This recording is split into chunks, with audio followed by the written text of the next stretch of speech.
परवापासून आपण योग वासिष्ठला सुरुवात केली. त्याची थोडक्यात भूमिका अगोदर मांडली. हा सगळा उपक्रम कशासाठी आहे हेही स्पष्ट केलं. जे नवीन लोक जॉईन झाले असतील त्यांच्यासाठी पुन्हा एकदा थोडक्यात सांगतो की योग वासिष्ठ हा ग्रंथ हा अध्यात्माचा असला तरी फक्त अध्यात्म आणि सगळं सोडून हिमालयात बसा किंवा घरी बसा किंवा आश्रमात जाऊन बसा यासाठी हा ग्रंथ नाहीये. हा ग्रंथ श्रीरामांना त्यांच्या वयाच्या 16व्या वर्षी जे त्यांना ज्ञान प्राप्त झालं, त्यांची जी मनाची अवस्था होती जिथे त्यांना पूर्ण वैराग्य होतं, जीवनात काहीही करायची इच्छा उरली नव्हती, त्यांनी असं म्हटलं होतं की काहीही करायला जा आयुष्यामध्ये. मुळात जो उद्देश आहे की जिथे आपण सुख मिळवावं, मुक्ती मिळवावी यासाठी माणूस जन्म आणि मृत्यू याच्यामध्ये कायम प्रयत्न करत राहतो आणि प्रत्येक ठिकाणी असं सुख मिळालं आणि थांबले, आता याच्या पुढे काही नको, अशी कधी मनाची अवस्था होत नाही. तर असं जर असेल तर हे जीवन जगायचं कशाला? सारखं सारखं सुखांच्या मागे धावत राहायचं, हा एकच खेळ कशाला खेळत बसायचा? त्यापेक्षा मग जीवन का सोडून देऊ नये? आणि त्यांनी असं म्हटलं होतं की त्यांना जीवन जगायची इच्छा नाही. तर ही जी त्यांची मनाची अवस्था होती, त्यांना अशा पूर्ण वैराग्यातून, नैराश्यातून बाहेर काढून पुरुषोत्तम घडवण्यात आलं. ते जे ज्ञान आहे ते म्हणजे योग वासिष्ठ. तर स्वाभाविकपणे हे योग वासिष्ठ आपल्या सगळ्यांसाठी आहे. जीवनातल्या कुठल्याही अवस्थेत, तुम्ही लहान असा, मोठे असा, प्रौढ असा, म्हातारे असा, सगळ्यांसाठी हे ज्ञान आहे. प्रत्येक ठिकाणी याच्यात आपल्याला असं ज्ञान मिळालेलं आहे की जेणेकरून आपण आपल्यातलं बेस्ट हे सगळं बाहेर आणू शकू आणि एक चांगले पुरुषोत्तम, एक चांगला व्यक्ती घडू आणि जीवन जगल्याचं समाधान मिळेल. नाहीतर आले गेले तेच सुरू आहे, फक्त येरधाऱ्या सुरू आहेत, फेरा मारणं सुरू आहे. तर असं न होता काहीतरी एक आपल्याला समाधान मिळालं पाहिजे की नाही, खरंच मी काहीतरी जीवन जगलो. तर हे जीवन जगण्यासाठी जे काही ज्ञान आहे ते या योग वासिष्ठमधून मिळालेलं आहे. याच्यामध्ये आपण काल गोष्ट ऐकली की सुतीक्ष्ण नावाचा ब्राह्मण, मग त्याच्यानंतर अगस्त्य ऋषी, त्यांनी मग अग्निवेश्य आणि कारुण्य यांची गोष्ट, मग त्याच्यानंतर ती सुरुची नावाची अप्सरा, मग तो अरिष्टनेमी, हे जे सगळं चाललं आहे तिथून आता आपण पुढे जाऊया. हा अरिष्टनेमी जेव्हा वाल्मिकी ऋषींपाशी पोहोचला आणि मग वाल्मिकी ऋषींनी त्याला सगळी कथा सांगायला सुरुवात केली, तर वाल्मिकी ऋषींनी त्याला म्हटलं की या ग्रंथाला ब्रह्मदेवाचा आशीर्वाद आहे आणि ब्रह्मदेवानीच त्यांना आज्ञा दिली की श्रीराम कसे घडले हे सांगणं आवश्यक आहे. श्रीरामांनी काय केलं हे छान. म्हणजे एखादी व्यक्ती आदर्श असेल तर आदर्श म्हणजे काय, तर आपण आज त्यांच्याकडे आहेत म्हणून बघतो. म्हणजे एखादा, जसं आपल्याला नाव घ्यायचं झालं तर मुकेश अंबानींचं नाव घ्या की खूप मोठे बिझनेसमॅन आहेत, किंवा त्यांचे वडील धीरूभाई अंबानी यांनी एवढं मोठं साम्राज्य उभं केलं, तर मला त्यांच्यासारखं व्हायचं आहे. तर त्यांच्यासारखं व्हायचं म्हणजे काय, त्यांनी त्यांच्यावर नेमके कुठले कुठले संस्कार झाले, त्यांच्या मनाची अवस्था कशी होती, त्यांनी आपल्या मनातून, आपल्या बुद्धीनी या सगळ्या ज्या काही घटना घडल्या त्यांच्या आयुष्यात त्याच्यातून कसे कसे पुढे गेले, काय काय केलं, हा अभ्यास म्हणजे त्या आदर्शाचं अनुसरण, त्या आदर्शाच्या प्रमाणे वागण्याचा प्रयत्न. तर श्रीरामांच्या बाबतीत रामायण तर सांगितलं, पण राम हे घडले कशामुळे, त्यांच्यामध्ये ही एवढी मनाची स्थिरता कशी काय आली? आपण म्हणतो की युद्धामध्ये सुद्धा स्थिर होते, त्याच्यानंतर त्यांनी कुठेही अतिशय आनंदाची गोष्ट आली तर त्याच्यात असे हारून नाही गेले, आणि वैराग्य किंवा ज्याच्यात दुःखाची गोष्ट, सो कॉल्ड दुःखाची गोष्ट, कारण त्यांच्यासाठी सुख दुःख असे काही नव्हते, तर त्या स्थितीतही ते कसे स्थिर राहिले. त्याचं एक छोटंसं उदाहरण, आम्ही रामायण सिरियल बघत होतो आणि त्याच्यामध्ये दशरथ जेव्हा रामाला सांगायची वेळ येते की आता तुझा उद्या राज्याभिषेक आहे, तर त्यावेळेस रामांच्या मनात किंवा असं आनंद असं खूप झालाय, उड्या मारतात अशातला प्रसंग नव्हता, अगदी स्थिर होते. आणि दुसऱ्याच क्षणी नंतर सांगण्यात आलं की तुम्हाला आता वनवासात जायचं आहे. तर कैकेयीने हा निरोप दिला की तुझे वडील तुला सांगू शकत नाही, पण मी त्यांच्या वतीने सांगते की तुला 14 वर्ष वनवासात जायचं आहे. आता जेव्हा असं सांगण्यात आलं तर श्रीराम हा प्रश्न विचारत होते की बाबा का बोलत नाही, ते का सांगू शकत नाही मला, त्यांना काय दुःख आहे? तर हे दुःख कैकेयीने सांगितलं. तो म्हणे एवढंच, इतनी सी बात है की मला वनवासात जायचं आहे आणि म्हणून ते दुःखात आहे. हा, ही जी मेंटॅलिटी असते ना आयुष्यात, आपल्यापैकी कोणाला म्हटलं की वनवासात जा किंवा हे सगळं सोडून कुठेतरी जा, तर आपण किती हलून जातो. छोट्या छोट्या गोष्टीने आपण शेक होऊन जातो आणि तिथे एवढ्या मोठ्या गोष्टीसाठी बस इतकंच ही जी मनोवृत्ती आहे कशामुळे आली, तर ही जी योग वासिष्ठामुळे आलेली आहे. तर हे जे ज्ञान आहे हे ज्ञान लोकांपर्यंत पोहोचवा असा ब्रह्मदेवानी आदेश दिला. आणि म्हणून वाल्मिकी ऋषींनी पुढचं हे सगळं राम आणि वसिष्ठ संवाद योग वासिष्ठ हा त्यांनी लिहून काढला आणि तो काय आहे हे आपल्यासमोर ते मांडतायत. तर वसिष्ठ ऋषींनी वाल्मिकी ऋषींनी सांगितलं की अरिष्टनेमीला की म्हणे जीवन मुक्त, म्हणजे अरिष्टनेमीचा प्रश्न तोच होता ज्या कारणासाठी तो तिथे आला होता, की मला सांगा हे स्वर्ग वगैरे मला ऑफर करतायत पण स्वर्गामध्ये काही मला असा इंटरेस्ट नाहीये कारण तिथून पुन्हा इकडे यायचं आहे. तर असं कुठलं स्थान आहे की जिथे सगळा आनंदी आनंद आहे, जिथून मला परत या जन्म मृत्यूच्या फेऱ्यात यायची गरज पडणार नाही, असं काय करावं लागेल. तर वाल्मिकी ऋषी सांगतायत की मी तुला राम वसिष्ठ संवाद सांगतो. त्यासाठी हेही लक्षात घे की मुळात हा थोडक्यात जर सांगायचं झालं तर हा जो सगळा जगाचा भ्रम आहे, हे सगळं जे जग समजतो, मी समजतो, माझं समजतो, या सगळ्या गोष्टी ह्याच्यात अडकणं म्हणजे बंधन. आणि हा सगळा भ्रम खोटा आहे, हे सगळं स्वप्नवत आहे. तर याला इंग्लिशमध्ये इल्युजन असा शब्द वापरला आहे किंवा हॅल्युसिनेशन असे शब्द वापरले आहेत. तर हे सगळं एक भास आहे. हे भास मात्र आहे एवढं जर समजलं तर याच्यातून मुक्ती. त्यामुळे हे ज्ञान पहिल्यांदा घे. जीवनात याचा अर्थ असा आहे की जीवन सोडून द्यायचं तर नाही. मग याचा अर्थ असा आहे का की आपल्या इच्छाही काही असू नये, की मला जेवणाची सुद्धा इच्छा होऊ नये, मला असं वाटलं की मला कुठे फिरायला जायचं आहे, मला काही पराक्रम करायचा आहे, मला आयुष्यात काहीतरी करायचं आहे, तर हेही होऊ नये का. कारण जिथे वासना तिथे त्याच्यासोबत मग मन अडकलं, त्याच्यासोबत मग त्याच्या मागोमाग येणारे सुखदुःख पण आले. तर तिथे वाल्मिकी ऋषी सांगतायत की 2 प्रकारच्या वासना असतात. त्याला एक मलिन वासना म्हणतात आणि दुसरी शुद्ध वासना. मलिन वासना म्हणजे काय की ज्याच्या मागे ज्या गोष्टी आपल्याला जी काही इच्छा होते त्या इच्छेच्या मागे कुठेतरी आपले एक मोह असतो, लोभ असतो, क्रोध असतो. हे जे षडरिपू असतात हो ना, काम, क्रोध, लोभ, मद, मोह, मत्सर, यापैकी कोणाची तरी उपस्थिती असते. त्याच्यामुळे केलं जाणारं काम, त्याच्यामुळे केलं जाणारं कार्य म्हणजे मग त्याला काय म्हणू आपण, मलिन वासना. शुद्ध वासनामध्ये हे कार्य करायचंय, त्याच्या मागे कुठलीही इच्छा नसते, केवळ एक करायचंय म्हणून करायचंय. हा संपूर्ण ग्रंथ संपेपर्यंत आपली अस्तित्वाची लेवल, हे जे आपण पहिल्या दिवशी जो प्रार्थना केली होती ना गुरूंकडे, त्या लेवलला जर आपण गेलो, आपण अस्तित्वाच्या त्या स्तराला पोहोचलो, तर मी समजेल की हा योग वासिष्ठ ग्रंथाचं हे जे काही निरूपण आहे आणि आपल्यापैकी ज्यांनी कोणी वाचायला घेतलं असेल तर ते थोडंफार तरी सफल झालं. निदान त्याचा अंश तरी यायला हवा. ती कुठली अवस्था, तर मी एक शरीर आणि हे जे काही शरीर आहे हे चाललं आहे, हे संपूर्णपणे गुरूंच्या कृपेमुळे चाललं आहे. इथे जन्माला आलो कदाचित माझ्या कर्मांमुळे असेल. मी कशाला जन्माला आलो, का आलो हे मला माहिती नाही. परंतु आत्ता माझ्याकडे एवढी बुद्धी तर निश्चित आहे की मी काहीतरी असं करेल की जेणेकरून मी आणि गुरु हे रूप एक होऊ. माझं अस्तित्व हे माझं अस्तित्व नाही, हे फक्त केवळ गुरूंचं अस्तित्व आहे. हे शरीर चालेल, हे शरीर जे काही कार्य करेल ते केवळ गुरूंचं कार्य आणि त्यांची आज्ञा आहे असं समजून केलं जाईल. याच्यामध्ये मला काहीही करायचं नाही.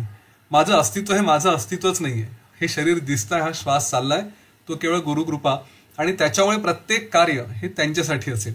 ही जेव्हा आपण हे कार्य करू त्याच्यासाठी जी वासना असेल, त्याच्यासाठी जी इच्छा असेल, तिला आपण शुद्ध वासना म्हणू शकतो.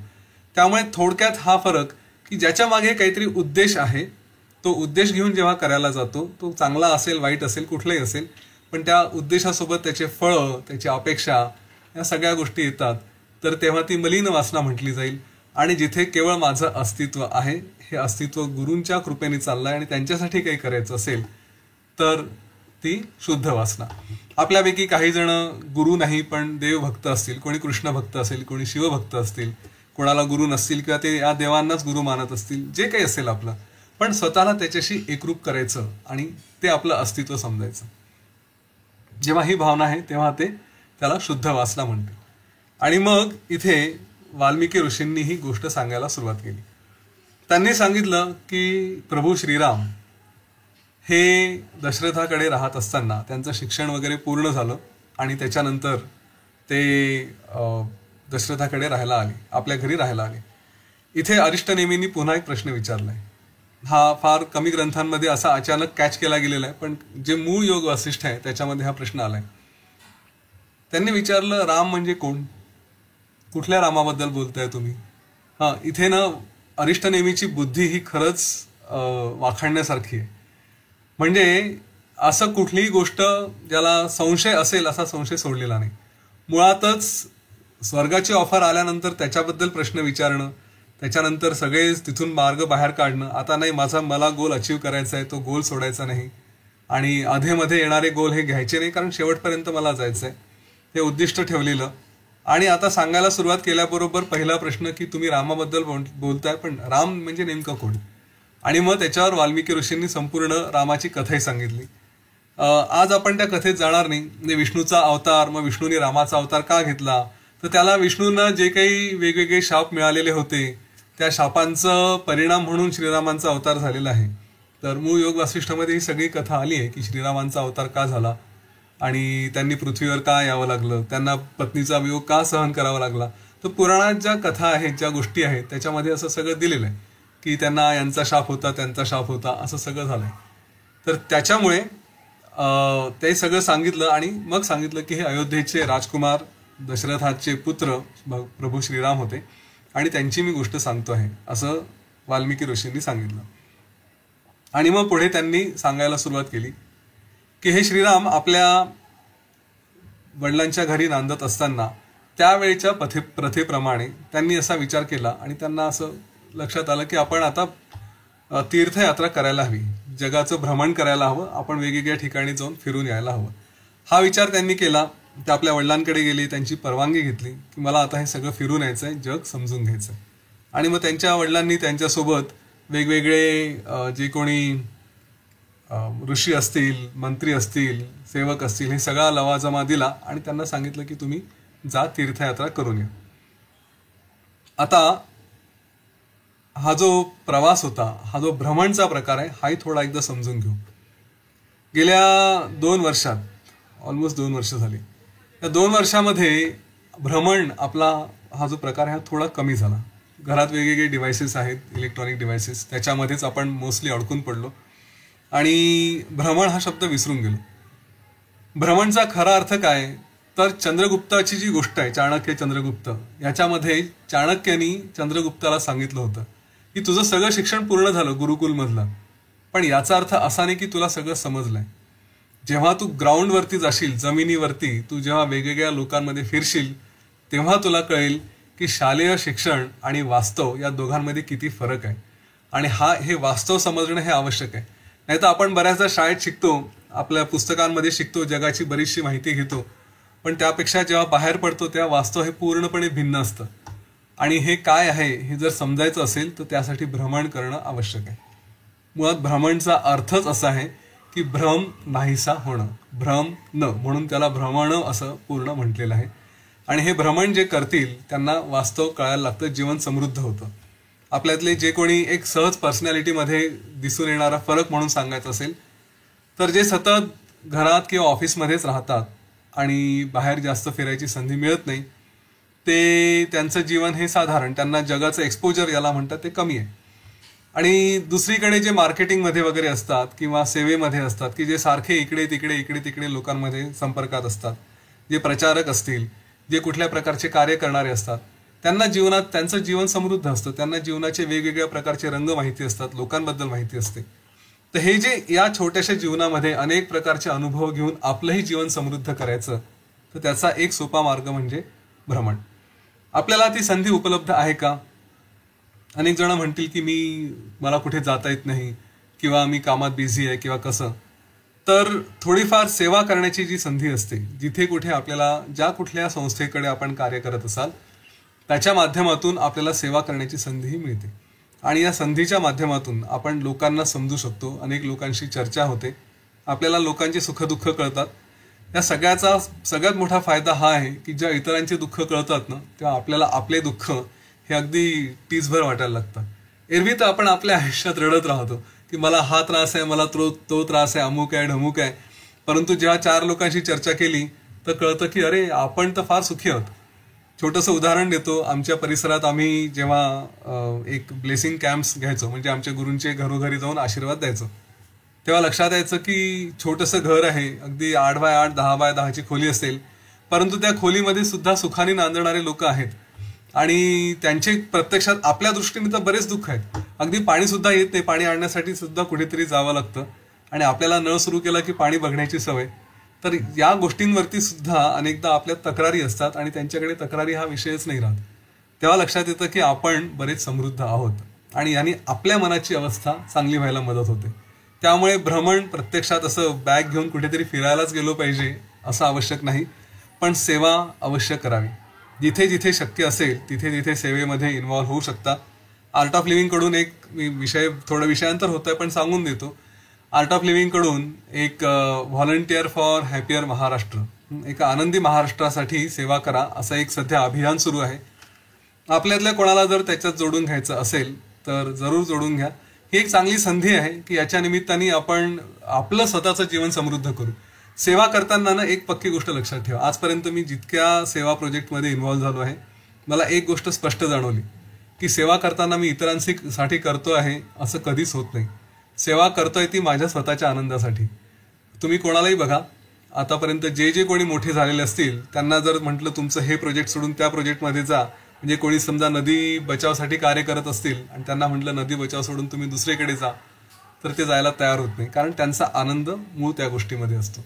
तर ही सेवा आपल्याला आनंद देणारी असते. आपला आनंद वाढवायचा असेल तर हे एक अभियान आहे. वाटल्यास तुम्ही मला किंवा विद्याधरजींना संपर्क करू शकता, त्याची माहिती देऊ. तर श्रीराम हे सगळं जगाचं वास्तव समजण्यासाठी त्यांचं भ्रमण करायला निघाल्यानंतर त्यांनी अनेक ठिकाणी तीर्थयात्रा, वेगवेगळे प्रदेश, सगळ्या लोकांना भेटले आणि तिथून भेटून आल्यानंतर ते आपल्या घरी परत आले आणि त्यानंतर त्यांचं आपलं जीवन सुरळीत सुरू झालं. तिथे मग दशरथाच्या मनात विचार आला की आपण आपल्या मुलाचं आता जरा लग्न वगैरे करावं, विवाहासाठी अनुरूप वधू वगैरे बघावी असा त्यांचा विचार सुरू झाला. तर त्यांना सेवकांनी सांगितलं की महाराज, श्रीरामांची अवस्था ही काही चांगली नाहीये. काय अवस्था आहे तर श्रीराम असे आपल्या गालावर हात ठेवून, पूर्ण असं डोकं ठेवून बसून राहतात. त्यांना जगाकडे काहीही कुठलेही घेणं देणं नाही. आजूबाजूला त्यांच्या कुठलेही चांगले आनंदी कार्यक्रम चालत असतील त्याच्यामध्ये त्यांना रस नाही. आजूबाजूला कुठे काही चांगले चमचमीत पदार्थ आले, खाण्यापिण्याची चंगळ असेल, तेही करत नाही. ना राजकुमारांसोबत शिकारीला जात आहे, ना मित्रांमध्ये रमत आहे, काहीच नाही. सगळं काही सोडून दिलं. अंगातलं संपूर्ण तेज, जे एक त्यांच्यातला चार्म म्हणतो आपल्या भाषेमध्ये, तो चार्म हा गेलेला आहे आणि ते अतिशय एखाद्या सुकलेल्या झाडासारखे दिसत आहेत. त्यांच्यातली सगळी शक्ती संपल्यासारखी दिसते आहे. त्यामुळे काहीतरी करा. आता वडील म्हटल्यानंतर स्वाभाविकपणे थोडे चिंतित झाले. त्यांनी श्रीरामांना विचारलं की काय समस्या आहे, काही अडचण आहे का. तर एक 16 वर्षाचा, साधारण 15-16 वर्षाचा युवक आपल्या वडिलांना सहजासहजी अशा परिस्थितीत सांगत नाही. तो म्हणाला की नाही, सगळं ठीक आहे, म्हणजे मी ओके आहे, आय एम ऑल राईट, मला काही असं झालं नाही. अशा ह्याच्यात त्यांनी आपल्या वडिलांना काही विशेष उत्तर दिलं नाही आणि ही अवस्था अशीच चालू राहिली. मग महाराज दशरथ हे गेले वसिष्ठ ऋषींकडे आणि त्यांनी वसिष्ठ ऋषींना सांगितलं की रामाची अवस्था अशी अशी आहे, काहीतरी गडबड आहे. तर वसिष्ठ ऋषींनी विचार केला, त्रिकाल ज्ञानी. त्यांनी सांगितलं की पहा, श्रीराम काही साधारण पुरुष नाही आहे आणि त्यामुळे श्रीरामांची जी अवस्था आहे ती विनाकारण नाही आहे. एक गोष्ट लक्षात घ्या की हे जे मोठे मोठे व्यक्ती असतील, मोठ्या मोठ्या गोष्टी असतील, म्हणजे पृथ्वी असेल, आकाश असेल, सूर्य असेल, ह्यांच्यात जेव्हा काही खूप मोठी गोष्ट घडणार असेल ना, तेव्हाच कुठेतरी तिथे थोडंसं त्याला विकार उत्पन्न होतं असं म्हटलं. तेव्हा थोडंसं काहीतरी गडबड होऊ शकते. नाहीतर एरवी हे सगळे स्थिर असतात. म्हणजे श्रीरामांची तुलना त्यांनी कशाशी केलेली आहे? श्रीरामांची तुलना त्यांनी या सगळ्या स्थिर, जे पृथ्वी कशी स्थिर आहे, स्थिर म्हणजे पृथ्वी अशी फिरते आहे गोल गोल, परंतु आपल्या जागेवरती इकडे तिकडे तिचा आकार काही बदलत नाही. सूर्य स्थिर आहे, आकाश स्थिर आहे. त्यांच्याशी की हे इतके स्थिर असणारे व्यक्ती, ह्यांच्या आयुष्यात काही गडबड असेल तरच ते हलतात, नाही तर नाही. तर हे जे काही होत आहे, काहीतरी विशेष कारण होणार आहे आणि त्या विशेष कारणासाठी त्यांच्या मनाची अवस्था आहे. सो सध्या तुम्ही दुर्लक्ष करा, योग्य वेळ येईल तेव्हा आपल्याला कळेल. त्याच्यामुळे जास्त आता चिंता करू नका. आणि ती योग्य वेळ लवकरच आली. काय झालं, विश्वामित्र ऋषी एक दिवस, आपल्याला माहिती आहे, दशरथाच्या दरबारात येतात आणि ते दरबारात आल्यानंतर त्यांचं जसं यथायोग्य स्वागत वगैरे सगळं होतं आणि विश्वामित्र ऋषी म्हणतात की महाराज, मी अनेक प्रकारचे यज्ञ करतो आहे आणि या यज्ञामध्ये रावणाचे राक्षस खरं दूषण वगैरे हे सगळे हे मला त्रास देत आहेत.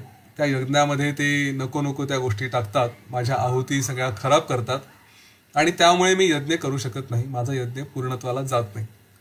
लक्षात घ्या, विश्वामित्र ऋषी हे काही साधारण व्यक्ती नव्हते. त्यांच्या जीवनाची कहाणी जर आपण बघितली तर त्यांच्यासारखा प्रयत्नवाद हा कुठेच सापडणार नाही. त्यांनी ज्या पद्धतीने प्रयत्न केलं ब्रह्मर्षी होणं एका राजापासून, म्हणजे काही साधी गोष्ट नाहीये. आणि त्यांची ती गोष्ट ही सुद्धा वेगळी आहे. कधी वेळ मिळाला तर तीही काढू आणि ती वाचू, आपण ऐकू ती गोष्ट, की ज्याच्यामध्ये अनेक प्रकारच्या समस्यातून पलीकडे जात जात परंतु आपला गोल त्यांनी सोडला नाही, आपलं उद्दिष्ट सोडलं नाही, ब्रह्मर्षी व्हायचे ते झालेच. तर हा प्रयत्न काय असतो तो प्रयत्न एकदा समजून घेऊ. तर ते अतिशय त्या काळाचे सायंटिस्ट समजले जायचे. त्यांच्याकडे जे शस्त्रास्त्र असायचे ते जगात त्यावेळेस कोणाचकडे नव्हते, देवांकडे नव्हते, कुठल्या ऋषींकडे नव्हते. एवढे शक्तिशाली आणि त्यांचं तो काय रिसर्च यज्ञाच्या माध्यमातून चालायचं. तर त्यांनी खरं तर ते या राक्षसांना मारणं किंवा त्यांना पळवून लावणं विश्वामित्र ऋषींसाठी काही कठीण नव्हतं. पण विश्वामित्र ऋषी त्यावेळेस म्हणाले की हे राजा, मी यज्ञ करतो आहे आणि या यज्ञ करताना मला असं क्रोध दाखवणं, मला कोणाचा वध करणं वगैरे या गोष्टी शक्य नाही, ह्या गोष्टी करू नये, हा यज्ञाचा नियम आहे. त्यामुळे तू आता तुझ्या मुलांना रामाला आणि लक्ष्मणाला माझ्यासोबत पाठव, जेणेकरून ते माझा यज्ञ सुरळीतपणे पार पाडायला मला मदत करतील, त्या राक्षसांशी लढतील. याच्यात एक गोष्ट लक्षात घेऊ की जेव्हा विश्वामित्र ऋषी म्हणतात ना की मी यज्ञात आहे आणि त्यामुळे मला असा क्रोध करणं, वध करणं या गोष्टी शक्य नाही, या गोष्टी शोभत नाही, तर थोडा हा विषय समजून घेऊया. आपणही जे इथे मी ॲझ्युम करतो की आपले सगळेच्या सगळेच जण आपण साधनेच्या मार्गावरती आहोत, कुठली ना कुठली साधना करत असो. तुम्ही आर्ट ऑफ लिव्हिंगचे असा, तुम्ही रामदास पंथाचे असा, तुम्ही गीता पंथाचे असा किंवा आणखी कशाची असा, पण तुमची स्वतःची साधना अध्यात्माच्या अभ्यासाच्या मार्गाने चालू आहे असं मी समजतो. ही साधना म्हणजेच आपलं तप आहे, आपला यज्ञ आहे. स्वतःच आपण या यज्ञामध्ये आपल्या निगेटिव्हिटी, आपले जे काही नकारात्मक भावना असतात या सगळ्यांची आहुती टाकून स्वतःला पवित्र करण्याचं कार्य आपलं हे अव्याहत नियमितपणे सुरू असतं. हे असं असताना आपल्या आयुष्यात अनेकदा असे प्रसंग येतात की जिथे क्रोध येतो, जिथे आपल्याला कुठेतरी काय म्हणतात त्याला, आपल्या भावना सोडून वागायची वेळ येते. अशा स्थितीमध्ये स्वतःला थोडंसं या गोष्टीची जाणीव करावी की मी विश्वामित्र हा जसं यज्ञ करत असताना ते जसे हे किंवा कुठल्याही ऋषीला यज्ञ करत असताना, ध्यान करत असताना क्रोध शोभा देत नाही किंवा चुकीचं वागणं शोभा देत नाही, तसंच हे माझंही कर्तव्य आहे. कारण माझा गोल हा माझं आयुष्य आहे. माझ्या आयुष्याचा गोल, माझं आयुष्याचं उद्दिष्ट याला सुधारायचं असेल तर हे आजूबाजूला येणारे जे त्याला व्यवधान म्हणून शब्द आहे किंवा डिस्टर्बन्सेस आहेत यांच्याकडे मला जायचं नाही. माझं कार्य काय आहे, या डिस्टर्बन्सेसमध्ये न फसता आपल्या उद्दिष्टावरती मी लक्ष द्यावं. असं जर असेल तर त्याच्यामध्ये नेहमी संतांची तर भाषा हीच राहिली आहे की क्रोध करणं, रागावणं किंवा चुकीच्या गोष्टींच्या मागे जाणं म्हणजे मग आपण जे काही तप करतो आहे ते तप वाया घालवण्यासारखं आहे. त्यामुळे स्वतःला थोडं नियंत्रित ठेवायचा प्रयत्न करावा. असं एक महत्वाची गोष्ट लक्षात घ्या. अनेकदा हा प्रश्न येतो की हे करतो तर आहे, मी साधना करतोय, क्रिया करतोय, ध्यान करतोय, सगळं करतोय, पण तरी क्रोधावर नियंत्रण राहत नाही. मग काय हे सगळं फालतू आहे का? तर हा एक प्रवास आहे. आपण जन्माला आल्यानंतर किंवा एकदा योग वासिष्ठ वाचला किंवा एकदा भगवद्गीता वाचली म्हणजे आपण काही लगेच संत होत नाही. हा प्रवास आहे. हे वारंवार वारंवार आपल्या मनावर काही काळासाठी, दीर्घ काळासाठी हे संस्कार करावे लागतात. पूर्वी आपण समजा 100 पैकी 80 वेळा चिडत असू, रागावत असू, तर हळूहळू ते 100 पैकी 60 होतील, 50 होतील, 10 होतील. हा प्रवास होत राहणार आहे. तर त्याच्यावरती फक्त लक्ष ठेवावं, त्याच्यावरती श्रद्धा ठेवावी की नाही हे करायला सांगितलंय ना, हे करू, बस. याच्या पुढे जे काही आयुष्याचं होईल ते होईल. तर विश्वामित्रांचा हा संदेश आपण थोडा समजून घेऊ. आणि त्यांनी असं म्हटल्यानंतर आपल्याला माहिती आहे राजा दशरथाची अवस्था फार बिकट झाली. त्याला फार संकट आल्यासारखं वाटायला लागलं की राम तर आत्ताशी 15-16 वर्षाचा आहे, याला मी कसं काय जंगलात आणि तेही राक्षसांशी युद्ध करायला पाठवू. ह्याला तर अजून त्यांनी साधं जी लढाई सुद्धा केली आहे ती म्हणजे छोटे खेळण्यातले धनुष्यबाण घेऊन केली आहे, प्रत्यक्षातलं धनुष्यबाण तर अजून धरलाही नाही, चालवलंही नाही. मग असं कसं करता येईल? तर त्यावेळेस आपल्याला माहिती आहे वसिष्ठ ऋषी मध्ये येतात. विश्वामित्र ऋषी चिडून म्हणतात की ठीक आहे, तुझी कीर्ती तू सांभाळ. रघुकुल बचन सदा चली आई, प्राण जाई पर बचन न जाई.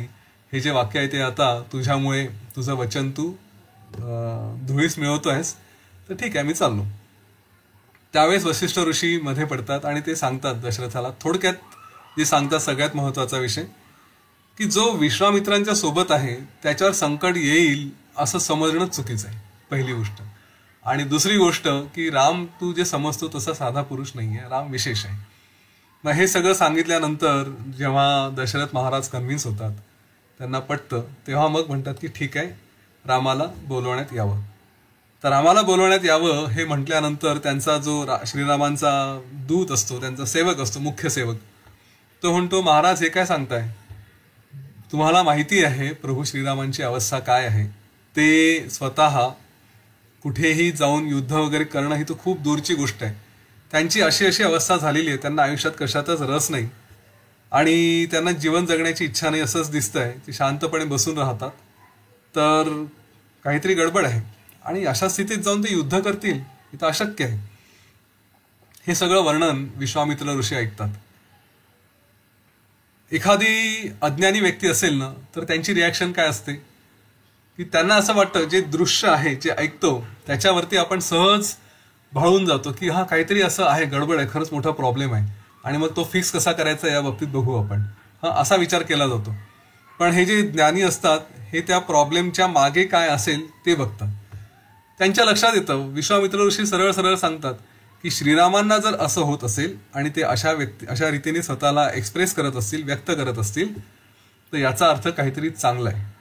त्यांच्या वागण्या बोलण्यातून आम्हाला विवेक आणि वैराग्य जाणवत आहे. त्यांना आम्हाला हे जाणवत आहे की त्यांना या सगळ्या गोष्टींमध्ये वैराग्य आलं आहे, पण त्यांच्याकडे हा विवेकही आला आहे की या सगळ्या गोष्टींमध्ये सुख नाही. जे सगळं ते म्हणत असतात ना की कशातच सुख नाही, कशाला जगायचं, सगळंच दुःखाने भरलेलं आहे, म्हणजे विवेक पण त्यांना आहे, दोन्ही गोष्टीची जाणीव आहे.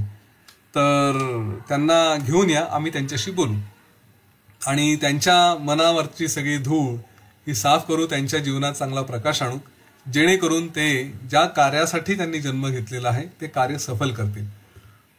आणि असं म्हटल्यानंतर मग त्या सेवकाला आज्ञा होते की तू जा आणि प्रभू श्रीरामांना घेऊन ये. पण तेवढ्यातच स्वतः प्रभू श्रीराम आपल्या बांधवांसह तिथे येतात आणि आल्यानंतर सगळ्यांना नमस्कार करतात. सगळ्यांना तिथे आपल्या वडिलांना, ऋषींना वगैरे सगळ्यांना नमस्कार करून खाली जमिनीवरती बसतात.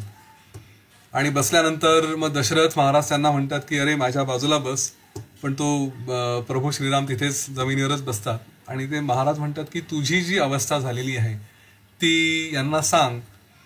तर लक्षात घ्या, अगोदर प्रभू श्रीरामांना दशरथाने हा प्रश्न विचारला होता की काय झालंय ते सांग. आता दशरथ महाराज म्हटल्यानंतर तेही चक्रवर्ती सम्राट होते, दिग्विजयी होते, तेही तपस्वी होते, त्यांच्याही आयुष्यामध्ये बऱ्याच काही चांगल्या गोष्टी होत्या. तर आपल्या वडिलांना ही परिस्थिती प्रभू श्रीरामांनी नाही सांगितली, पण समोर वसिष्ठ ऋषी, विश्वामित्र ऋषी दिसल्यानंतर त्यांना एकदम उत्साह आला आणि त्यांनी हे सांगायला सुरुवात केली. ही गोष्ट पण थोडी कॅच करा की सहसा मुलं आपल्या वडिलांसमोर, आईसमोर, तुम्ही कितीही विद्वान असू द्या, ओके, मी इथे योग वसिष्ठ सांगेल म्हणजे माझे मुलं माझ्यासोबत व्यवस्थित ओपन होतील आणि ते ज्ञानी असतील आवश्यक नाहीये. घर की मुर्गी दाल बराबर अशी एक म्हण आहे उर्दूमध्ये, राईट. तर तसं इथे असतं की वडील कितीही चांगले असू द्या, काही असू द्या, आई कितीही कार्यकर्ते असू द्या, काही असू द्या, तर मुलं त्यांचं ऐकतीलच असं आवश्यक नाहीये. त्यासाठी कोणीतरी दुसरा ज्याच्या प्रती त्या व्यक्तीला रिस्पेक्ट असेल, त्या मुलाला रिस्पेक्ट असेल, तिथे त्यांच्यासमोर नेऊन बसवावं लागतं, त्यांच्याकडून त्यांचं ऐकणं घ्यावं लागतं. तर कोण कोणाचं ऐकेल हे सुद्धा थोडं महत्वाचं ठरतं. आपल्या संबंधांमध्ये कधी कधी आपण एखाद्या व्यक्तीला खूप कन्व्हिन्स करायला जातो, पण आपल्याला माहित पाहिजे की तो आपला ऐकणार नाहीये, मग तो कोणाचा ऐकणार आहे त्या व्यक्तीला पकडा आणि त्याच्यासमोर बसवा. हा एक छोटासा व्यवहार आपल्याला लक्षात यायला हवा. तर जसं दशरथांनी सांगितलं की तू सांग तुझ्या मनाची अवस्था काय आहे, तर प्रभू श्रीराम तेव्हा त्यांनी सांगायला सुरुवात केली. ते म्हणाले आणि त्यांनी जे काही पुढे सगळं सांगितलेलं आहे, प्रभू श्रीराम म्हणतात की म्हणे मी ही तीर्थयात्रेच्या निमित्ताने जेव्हा फिरलो आणि मी जेव्हा लोकांच्या जीवनात झाकून बघितलं, तेव्हा मला असं जाणवलं की प्रत्येक व्यक्ती ही सुखाच्या मागे धावते. जे काही करत असेल आयुष्यामध्ये प्रत्येक गोष्ट त्याच्या मागे सुखाची अपेक्षा असते आणि ह्याच्यामध्ये सुख कुठेच मिळत नाही. म्हणजे सारखं सारखं काहीतरी हे करा काहीतरी ते करा, जे धावत राहतात अगदी लहान मुलांपासून म्हातारे होईपर्यंत, अगदी मरेपर्यंत काही ना काही अपेक्षा, काही ना काही सुखाची ओढ, ह्याच्या मागे सगळे धावत असतात आणि कुठेही सुख मला दिसत नाही. त्यामुळे मला मोठा प्रश्न पडलाय की मी हे सगळं जे जीवन आहे याच्यामध्ये काय करावं. आणि ते आपला हा विषय एक एक करून स्पष्ट करून सांगतात. ते म्हणतात की जेव्हा एखादी व्यक्ती जन्माला येते तर जन्माला आल्याबरोबर त्याच्यासोबत त्याचा मृत्यू पण ठरलेला आहे. म्हणजे जन्मासोबत मृत्यू आणि मृत्यूपर्यंत या जन्म ते मृत्यू याच्या दरम्यान जे काही कार्य केलं जातं ते कार्यही पुढच्या जन्माला कारणीभूत असतं.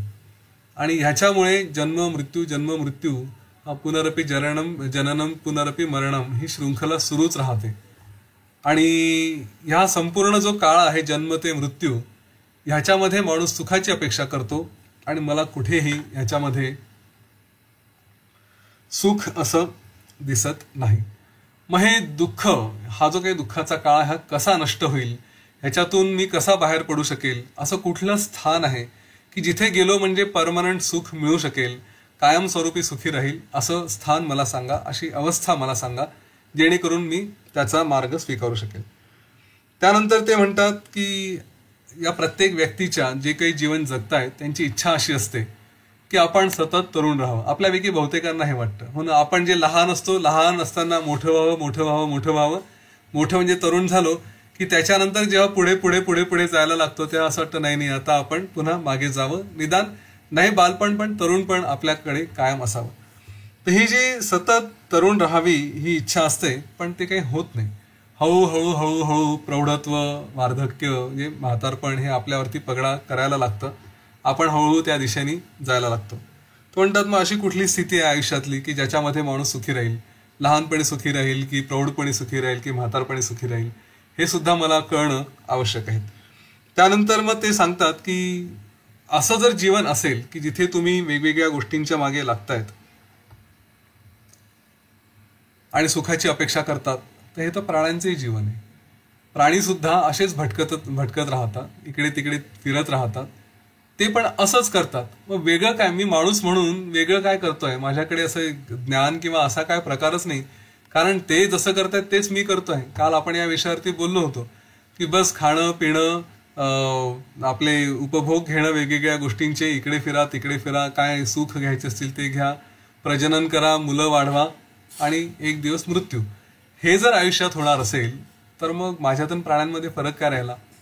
पुढे ते म्हणतात की बरं चला, या सगळ्यासाठी माणूस काय करतो सुखासाठी, ते तरी खरं आहे का, जे सुखासाठी जे प्रयत्न केले जातात त्या प्रयत्नांमध्ये तरी खरंच काही दम आहे का, काही अर्थ आहे का. तर काय काय प्रयत्न करतो माणूस. एक उदाहरण देतात की आपण जसं लक्ष्मी, पैशाच्या मागे लागतो. प्रभू श्रीराम म्हणतात की लक्ष्मी ही अतिशय चंचल आहे. आपण कोविडच्या काळामध्ये याचं स्वरूप बघितलं की इतके बिझनेसेस होते, इतक्या लोकांकडे पैसे होते, परंतु कोविडमुळे अनेकांची वाताहत झाली आणि ती लक्ष्मी जी होती ती कुठच्या कुठे चालली गेली.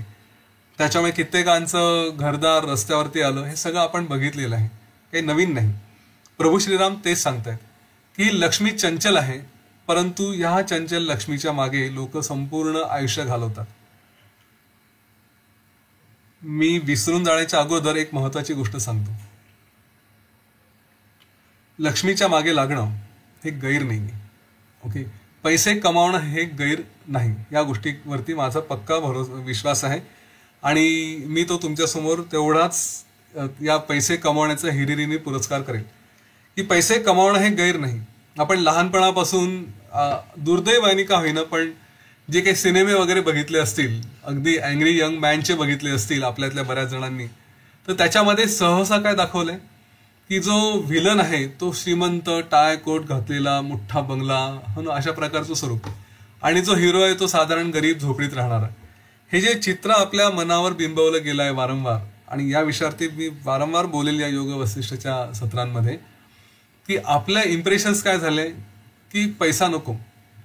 चार दोन भाकरीचे सकाळ संध्याकाळ मिळाली, छोटीशी झोपडी असेल, मी सुखी रे, ही जी कल्पना आहे याच्यामुळे कुठेतरी आपल्यातला पुरुषार्थ कमी झालेला आहे. त्यांनी कुठेतरी आपल्यामध्ये आळस आणलेला आहे. आणि अनेकदा आपण जेव्हा आपल्याला मेहनत करायची तयारी नसते तर त्याचं जस्टिफिकेशन जे अतिशय चुकीचं आहे. म्हणजे आपल्या आळसाचं समर्थन आपण कसं करतो की नाही नाही एवढं कशाला करायचं, राहू ना आपण साधेच. ह्या पद्धतीने कष्ट करायची तयारी नसणं त्याचं उत्तर काय आहे, ते कसं रिफ्लेक्ट होतं, त्याचं प्रकटीकरण कसं होतं, तर ते होतं या प्रकारच्या साध्या राहण्याच्या भावनेमध्ये.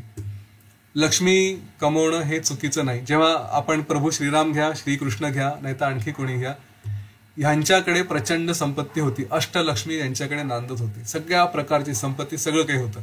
प्रभू श्रीरामांनी काही असं त्यांच्या राज्यामध्ये सगळे कर माफ केले किंवा असं नाही, जे काही योग्य असेल ते सगळं केलं होतं, किंवा सगळी संपत्ती देऊन टाकली सम्राट अशोकासारखी किंवा गौतम बुद्धासारखी आणि सगळं सोडून बसले, असा प्रकार नव्हता. त्यांनी व्यवस्थित राज्य केलं, त्यांनी त्या संपत्तीचा व्यवस्थित उपभोग घेतला, इतरांनाही फायदा करून दिला.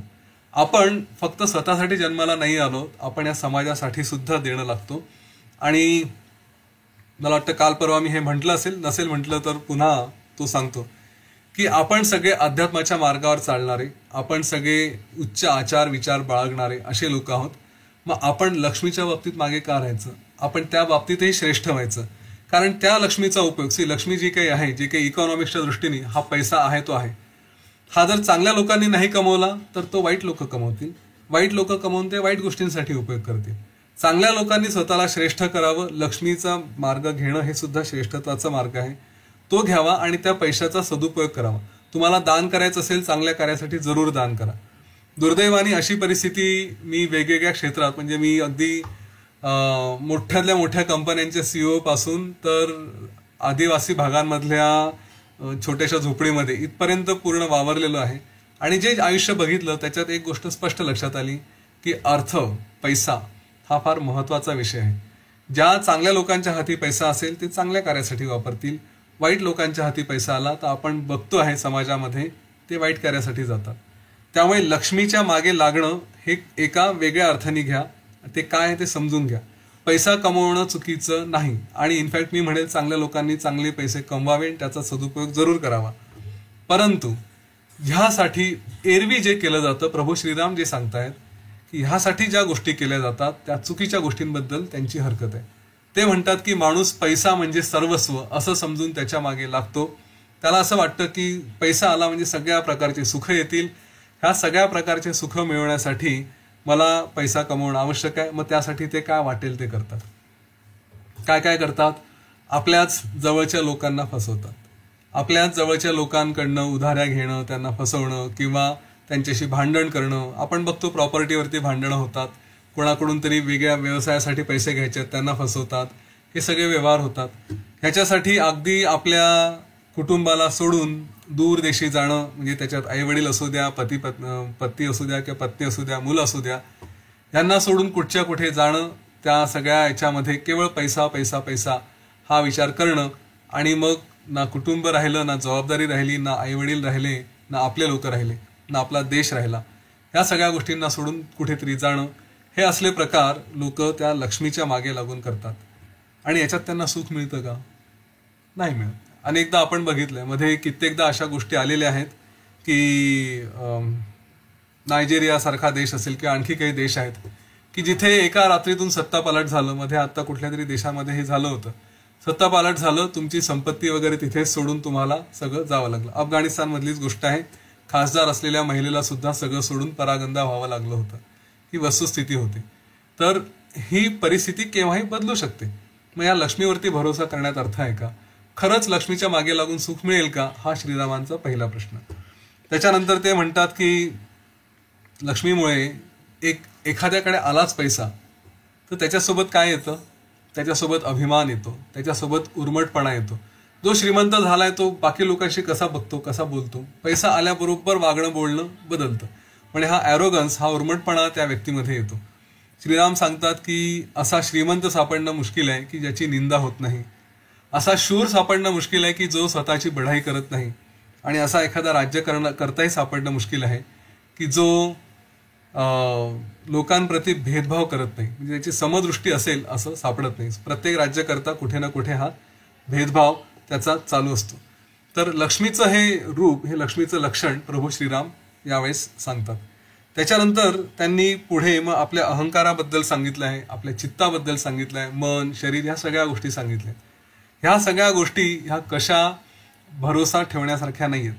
म्हणजे पुन्हा लक्षात घ्या, आपण आपलं सुख मिळवण्यासाठी जे जे करायला जातो, लक्ष्मीचं एक आहे, आपल्या शरीरावरती प्रेम करतो, आपण आपला अहंकार जपतो, आपण आपलं मनाकडे बघतो, ह्या सगळ्या गोष्टी कशा अस्थिर आहेत, ह्या सगळ्या गोष्टी कशा आपल्याला सुखापर्यंत पोहोचू देत नाहीत, हे श्रीराम पुढे पुढे पुढे पुढे स्पष्ट करत जातात. तर इथून पुढे उद्याच्या आपल्या सत्रामध्ये आपण अहंकार काय असतो, चित्ताचं स्वरूप काय आहे, शरीराचं स्वरूप काय आहे, पर काय म्हणजे स्त्री ही पुरुषाकडे आकर्षित होते, पुरुष स्त्रीकडे आकर्षित होतो, त्याच्यामध्ये सुख बघायला जातो, हे सगळे विषय. त्याच्यानंतर काल, म्हणजे आपण म्हणतो की मी अनंत काळासाठी मला जगायचं आहे, पण ते वास्तव नाहीये. मग आपण काळावरती सुद्धा भरोसा ठेवतो, पण काळ सुद्धा भरोसा ठेवण्यासारखा नाहीये. उद्या आपलं पटकन तिकीट कापलं जाऊ शकतं, आपल्याला माहिती नाही. तर ह्या सगळ्या विषयांवरती विस्ताराने प्रभू श्रीराम बोलले आहेत. त्यांनी काय मत व्यक्त केलं आणि त्याच्यातून कसं वैराग्य येतं हे आपण समजून घेऊ. मी एक छोटीशी सावधानी तुमच्यामध्ये आताच काय म्हणतात त्याला सांगून ठेवतो. ही सावधानता अशी आहे की हे वैराग्य ऐकता ऐकता आपल्याही जीवनात आपल्याला वैराग्य येऊ शकतं. असं वाटतं सगळं सोडावं, आरामात असे हात वरती करावे आणि बसून राहावं, हां, अशी आपली इच्छा होऊ शकते. पण लक्षात घ्या, श्रीरामांनी प्रचंड पराक्रम केलेले आहेत, ते आरामात बसले नाहीत. त्यांचे विचार कितीही पटले की हे सगळं खोटं आहे, याच्यात काही सुख नाही, तरी सुद्धा त्यांनी स्वतः उत्तम उत्तम कार्य केलेले आहेत, ते पुरुषोत्तम आहेत. त्याच्यामुळे वैराग्य आलं तरी पुढे कंटिन्यू करायचं, हे ज्ञान मिळवायचं आणि स्वतःलाही पुरुषोत्तम करायचं आहे. या गोष्टीवरती इथे आपल्याला पुढे जायचं आहे. आज इथे थांबूया आणि थोडंसं पुन्हा आपल्या श्वासावरती आणि आणखी एक त्याच्यामध्ये एन्हान्समेंट करू, ती करून मग आपण प्रश्नोत्तरं घेऊया. शांत बसून घेऊया, डोळे बंद करूया.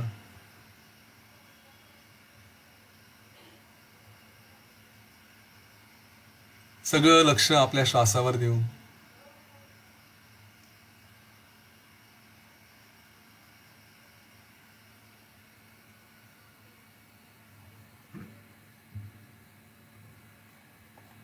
श्वासाची गती बघूया, श्वासाची खोली बघूया.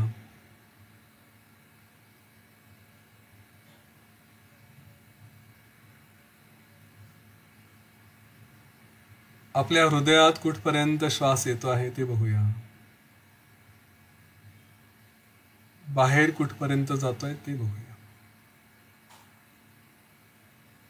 मुद्दाम कुठलं नियंत्रण ठेवायची गरज नाही. जसा चालला आहे फक्त बघायचं.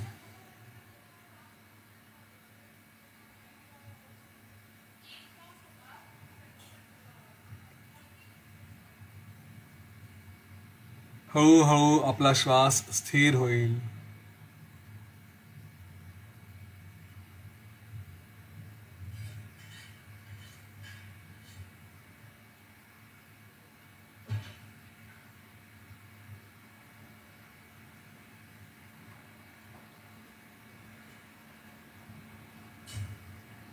आता येणाऱ्या श्वासावर आणि जाणाऱ्या श्वासावर पूर्ण लक्ष असू द्या.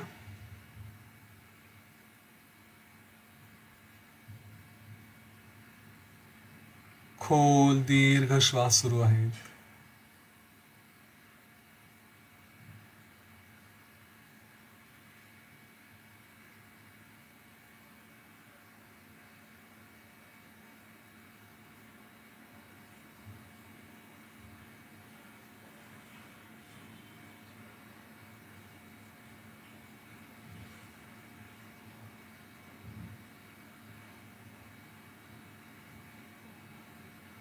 संपूर्ण लक्ष श्वासावर. आपलं मन हे विचार शून्य होण्याकडे जात आहे.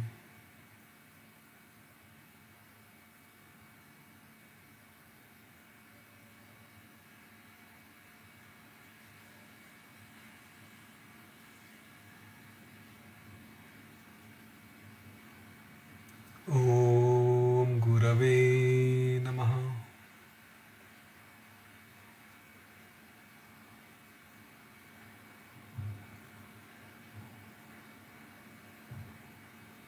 हळूवार एक खोल दीर्घ श्वास घेऊ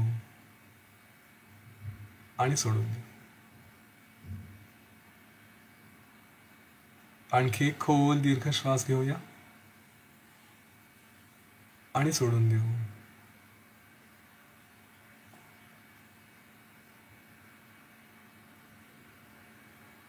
हळूवार आपले डोळे उघडूया.